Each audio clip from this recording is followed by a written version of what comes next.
Hey everybody, welcome to PackTalk Season 1, Episode 1. This is just a web series where I'll be giving my thoughts and opinions on the Packers as they progress throughout the season. Tomorrow is the unofficial start of the 2017 Green Bay Packers season as they kick off their first training camp practice at 8:15 a.m., open to the public. In this episode, I'll be talking about my 2017 season expectations as well as a few of the noteworthy position battles to watch this August. I'll start off with the position battles here. The first position battle I want to talk about is Jamal Williams versus Ty Montgomery at running back. And this is one that I think is pretty overlooked by a lot of people. I don't know why nobody is talking about this position battle, but I think there's a very real possibility that Jamal Williams could take some time away from Ty Montgomery this year. And a lot of people think Ty Montgomery's going to run away with this one, and he very well could, but after all, he's the one with the most NFL experience as an NFL running back, but Jamal Williams is a real sleeper here, and I feel like he's going to make an impression in the snaps he does get. This is still Montgomery's position to lose, but Jamal Williams has a lot of talent. Unlike Montgomery, he's a very powerful runner, much in the way Eddie Lacy was. He has a little less speed, but great vision and tackle breaking ability. He can run through players pretty well. He's also very good at holding onto the football. He only fumbled 5 times in his career at BYU over 42 games and 800 total touches. It's possible that Green Bay does give the majority of rushes to Williams this year and brings in Montgomery as a change of pace back, who's used for things like draws and screens. It's going to be a very interesting battle to watch and one that I'm really looking forward to. The second position battle I want to talk about is pretty much all of the cornerbacks. After last season's mess of a secondary cost the Packers a trip to the Super Bowl, to me the entire secondary is really up for grabs, with the exceptions of safeties Morgan Burdette and HaHa Clinton-Dix, who are both established veterans at this point. Currently, our starting cornerbacks go as follows. We've got Devon House and Kevin King as the two edge corners, who will both be the two starters. Demarius Randall will play slot corner, and after that, it's pretty much open. We've got players such as Ladarius Gunter, Josh Hawkins, and Quentin Rollins fighting for that second slot corner role, and it's going to be very interesting to see how it all plays out. Right now, I think Gunter has the advantage because he has more experience, and he didn't have to fight through injuries like Rollins did last year. But Rollins is probably the more talented player, and it would not surprise me at all if he overtakes Gunter. Josh Hawkins is at the back of the bunch of these three, but I wouldn't be surprised if he makes an impression. He's a pretty good player. He just hasn't really got as much of a shot. Dimitri Goodson and Herb Waters are also in the mix, but they're probably not going to be in the mix as much as the other three I listed above.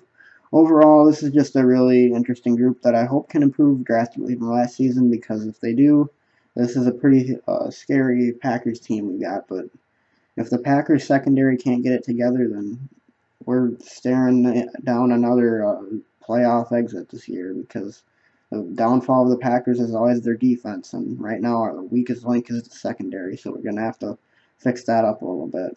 Our defensive front is pretty good, but we really need to fix that secondary, and we ain't getting to no Super Bowl without them. Outside of those two position battles, there's really not a whole lot of other significant position battles going on. Most of the Packers' roster is really set this season, which leads me into season expectations.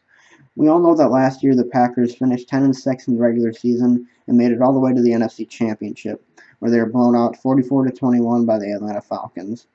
The Packers have really made it a tradition of exiting in the divisional or championship round since they last won the Super Bowl 6 years ago in February of 2011.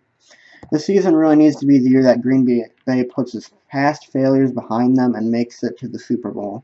The Packers are healthy, they're young, they have a Hall of Fame quarterback, they have one of the best, if not the best, receiving corps in the National Football League with the addition of Martellus Bennett and Lance Kendricks at tight end.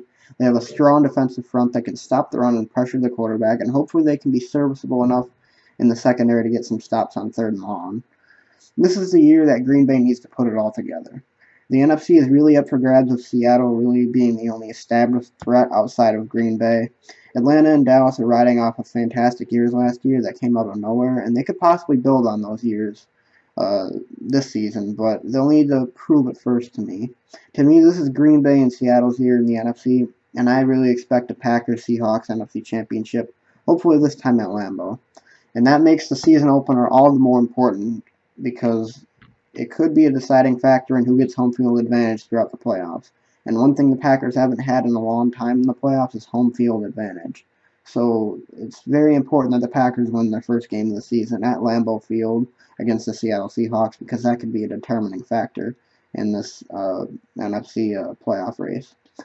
If Green Bay disappoints once again in this postseason, we really need to make some changes in the front office, because clearly whatever we're doing isn't working.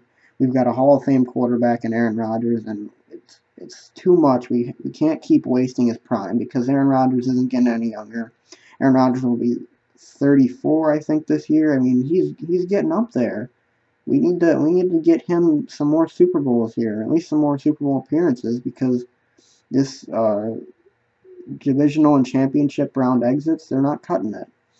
Anyways, that's really all I have to say in this Pack Talk video. I hope you enjoyed it. This is the first of many Pack Talks this summer, and this going into this fall. Hopefully, I don't really have a schedule set for this series yet. I'll be making it sporadically. I might have another one coming up in the next week or so, detailing the early position battle and how they're progressing.